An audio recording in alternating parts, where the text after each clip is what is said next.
In a startup world that is absolutely obsessed with chasing investors, one company did the unthinkable. They just quietly built a billion-dollar empire without raising a single rupee from anyone. This is the story of how they did it.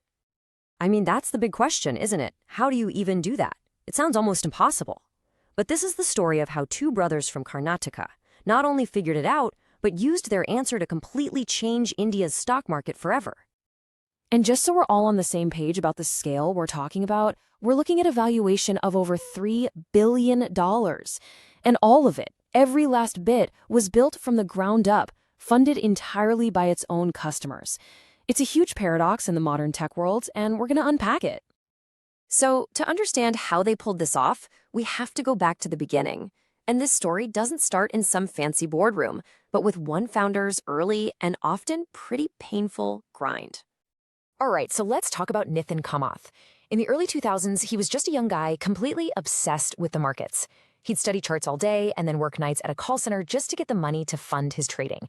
And yeah, he learned the hard way. He's admitted to blowing up multiple accounts before he finally mastered the single most important lesson of the market: discipline. And it was through that struggle that he spotted this massive flaw in the whole system, which led him and his brother Nickel to launch Zerodha back in 2010. So what was this huge problem he saw? Well, it wasn't just about making a few bad trades. The problem was the system itself. See, back then, trading in India was messy, it was expensive, and for a lot of people, it felt like it was designed to be confusing. And this slide really lays out the battlefield. You had the old way on the left, super high fees, clunky, outdated platforms, and this whole intimidating vibe that just kept everyday people away. Nithin's vision was the exact opposite. It wasn't just about being cheaper, it was about being better. Being technology-driven was the key.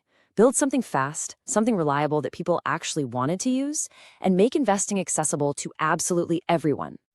And that vision gave birth to a really simple but incredibly powerful idea. An idea so disruptive that it would literally become known as the 20 rupee revolution. And the company's entire mission was baked right into its name. Zerodha is a combination of zero and rohida, which is the Sanskrit word for barrier. So their whole goal was to remove every single obstacle standing between ordinary people and the financial markets. Simple as that. And this was their weapon. A simple, flat fee of 20 rupees per trade. That's it. No percentages, no hidden costs, no confusing math. All of a sudden, thousands of small investors, people who were completely priced out of the market before, could now trade like the pros. This one little number didn't just lower the price, it completely changed the game. But look, a great idea is one thing, building a company is another. And this is where Zerodha's story gets really unconventional. They basically looked at the startup world's rulebook and just threw it away. This quote from Nithin Kamath just says it all. By not taking investor money, they weren't forced into that grow at all costs mindset. They could be patient. They could focus like a laser on building a sustainable, profitable business and a product that their customers actually loved. That patience, it became their superpower. This table just brilliantly illustrates the two different worlds. On the right, you've got the typical VC-funded startup, all about fast growth, chasing headlines, getting that next big valuation. It's fueled by investor cash. And on the left, you've got the path Zerodha chose. Bootstrapping just means you build a company using your own profits, your own customer revenue, no outside investment. And that forces you to focus on what actually matters, being profitable and making your product better. They chose patience over pure speed. So what was the result of this completely unconventional approach? Well, the impact was nothing short of a revolution. I mean, they didn't just build a successful company, they fundamentally rewired the entire market for millions of people.